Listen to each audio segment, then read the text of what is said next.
the Trust Act as the CBDC, the central bank stablecoins, come in, but they need a crisis. They need to crush what is currently. So let's dive into this here. Speaking of the beast system, beast system.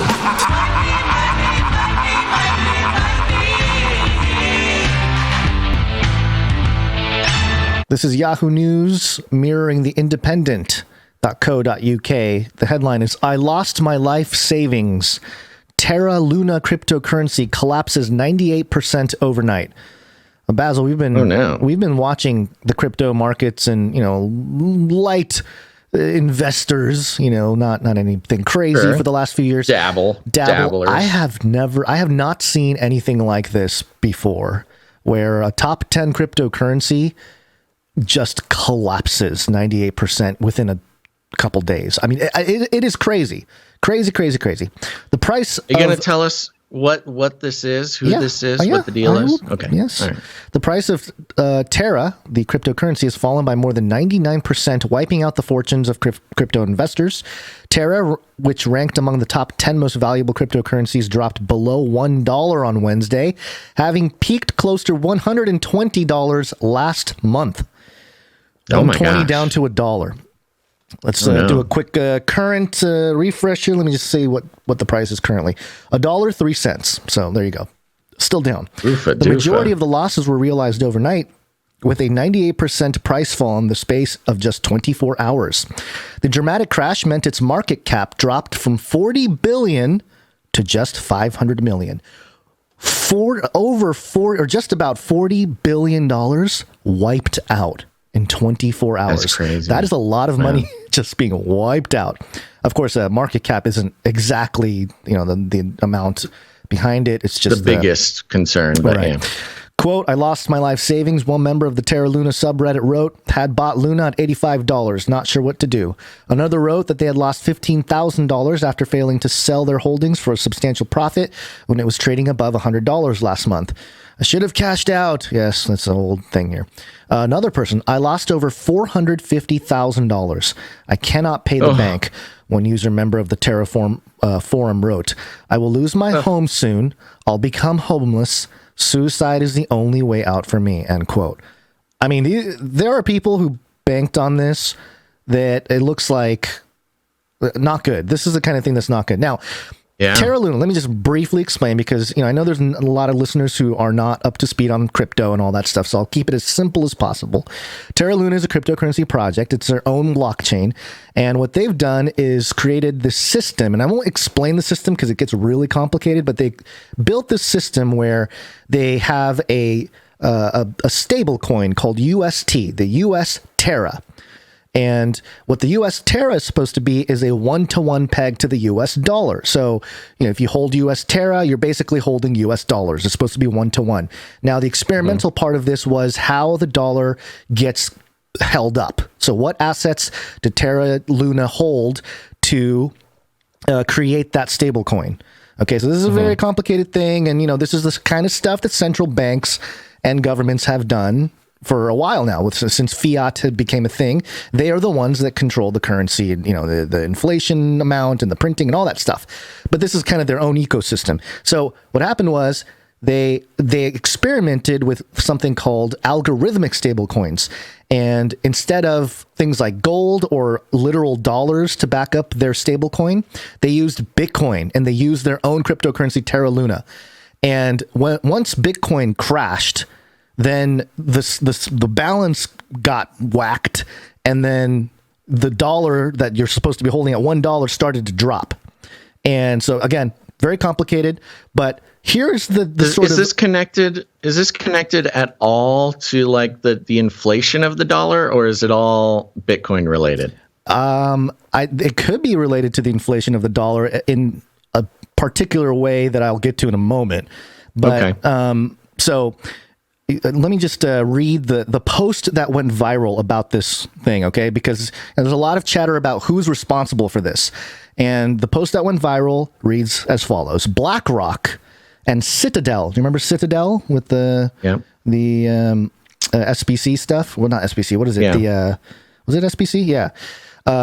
Okay, so BlackRock and Citadel borrowed 100,000 Bitcoin from Gemini. It appears in their loan book. They swapped 25,000 Bitcoin of that into UST. This was all done quietly in anticipation of the attack. When the timer's right, they called Do Kwon. Do Kwon is the guy behind Terra Luna. He's like the face of Terra Luna. And said they wanted to sell a lot of Bitcoin for UST. As it was a large trade, they told him they didn't want to move the market and asked if he would like to buy a large block of Bitcoin at a discount for UST. Do Kwon took the bait. He gave them a huge chunk of UST, thus lowering the UST liquidity significantly. At that point, BlackRock Citadel dumped all of the Bitcoin and the UST, causing massive slippage and triggering a cascade of forced selling in both assets. The real problem was this BlackRock. was sabotage. 100% sabotage. And here's the thing. This is the sort of blockchain revolution. People can see the transactions. You don't always know who's doing it, but you can see what's happening. So people were watching all this whale, they call it whales, right? Whale activity of all these people with large amounts of Bitcoin moving stuff around. At that point, BlackRock Citadel dumped all the Bitcoin UST, causing massive. The real problem was BlackRock Citadel knew that Anchor, which is this other protocol that Luna used to create this 20% return on their stablecoins. They knew that there would be sort of a liquidation where people, what is it called? A bank run, where everybody tries to get their stablecoin off of this Anchor protocol, which is where people were holding it to get a 20% yield. So they knew that was going to happen. And so these forced withdrawals and selling would trigger a massive sell-off of Luna, thus further breaking the $1 peg and wrecking the market further. BlackRock and Citadel can now buy the Bitcoin back cheaply to repay the loan and pocket the difference. Meanwhile, billions of longs, that's long bets, and Bitcoin VAR are wiped out. This is pure market manipulation. And I just want to be very clear that I think what's happening here is, Janet Yellen came out the next day and said, I heard about the Terra Luna stable. Janet Yellen is talking about UST. So I think this is a coordinated attack. They need a crisis to show that this type of technology, this type of innovation does not happen unless it is by the hand of the government and the central banks. And so if it is done independently, you will be taken down. And there's lots of tweets and stuff. It's just a purposeful assassination of a pretty revolutionary idea for stable coins, for people to sort of get their money out of the US dollar and not even basing it on the US dollar, which was another sort of slap in the face to central currencies. And it took just like this massive assassination attempt that really all was predicated on the Terra Luna guy falling for a trick. Yeah, and this is part of the issue with these sort of centralized entity, these people, right, that run these blockchain projects. So this is and actually this tactic is very familiar. I'm going to read this from Investopia.com. This is not a fringe blog. This is Investopia. The headline of the article, which was published back in June or updated in June 2021. How did George Soros break the Bank of England? Right. I love the Investopia article here. So the key takeaways here, 1992, known as Black Wednesday, was the day speculators forced the British government to pull the British pound from the European exchange rate mechanism. Britain joined the ERM in a concentrated effort to stimulate the unification of the European economies, an effort that unfortunately failed. I remember hearing about this and, people saying, the one world currency with the British pound. That was sort of the fringy talk back then. Leading up to the 1990s, British pound had shadowed the German Deutschmark, which had been had the deleterious effect of spiking inflation in Britain. So again, Britain having trouble with inflation, which is what we're having problem with right now. Spotting the writing on the wall, Britain upped its interest rates in the teens in the effort to attract more people to the pound. However, speculators such as George Soros began to heavily short the currency. When it became clear that it was losing billions of pounds as a result of this attempt to artificially buoy its currency to higher levels, the British government gave in and withdrew from the ERM. While this was a difficult decision to undertake, the pound came back stronger because the British economy strengthened once inflation levels were controlled and high interest rates were reduced. For his part in enforcing market dynamics, Soros pocketed $1 billion on the deal and cemented his reputation as the premier currency speculator in the world. Now, so he kind of assassinated the pound. He assassinated the pound, and this is the playbook. Now, made $1 billion. Made $1 billion doing it. Now, the players that are accused here, BlackRock and Citadel. Interestingly enough, BlackRock comes out yesterday. Bloomberg headline: BlackRock's $100 million London trader turns bearish amid record losses. And basically it talks about how BlackRock stocks have fallen, like I think it's like 20 or 30%. And so this guy is like, yeah, we're gonna short. We're shorting the markets, which is kind of like, okay, you've lost about 20 billion. You're gonna short the markets, maybe get some practice in and target the crypto, the naive crypto crowd, the young buck. Do Kwon from another country that's thinking he's all that because he's got a multi-billion-dollar stablecoin experiment that all these people are invested into. You think you can get away with it? No, let's just go ahead and get back to par, and we have the money to do it. That's the other thing. Whoever was doing this, they borrowed to do it, didn't they do it? Well, the borrowing, but I would think that this is how I would imagine it. I don't know. This is my opinion. BlackRock, Citadel, these guys, they may not use the assets on their books, but they know wealthy people, and perhaps they were asking some of the whales in the crypto space to participate in the manipulation, because then the actual crypto whales can short the market and know that, hey, whatever happens, I'm covered because I got these BlackRock and Citadel folks over here making sure that everything goes down without a hitch.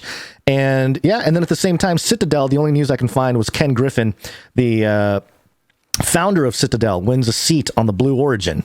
That came out yesterday. So good for him. He's going to go in the going up into space. Yeah, he's doing the space thing with Bezos.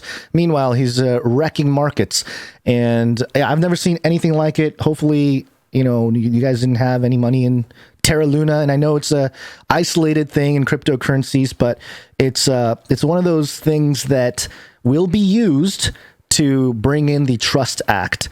The regulation of stablecoins is, I think, the angle that the U.S. government will be able to issue their sort of CBDC, because what they want to do is track how much people are making, and if they want to take control, they want to bring crypto underneath the authorities, right? And here's the catch-22, sort of I guess the silver lining, if you will, with the whole infiltration of CBDCs, and then we'll go to break.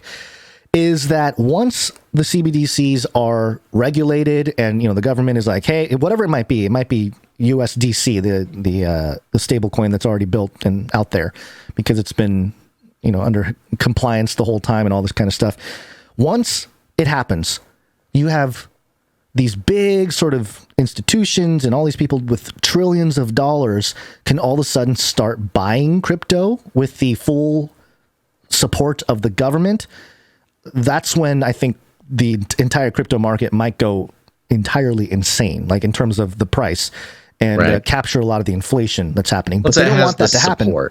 Yeah. They don't want that to happen. They don't want the runaway prices until the government can be like, okay, make sure we can tax everybody, make sure we can get our chunk too. All right, fine. Now we can go to the moon. And so that's what I think is taking place here. I think it's all coordinated, and I feel horrible for the people who lost their life savings, and hopefully that guy who's thinking of suicide is not, and the AI can assist, because there's another story about how AI is helping prevent suicide that we're not going to talk about here, but it's all coming together.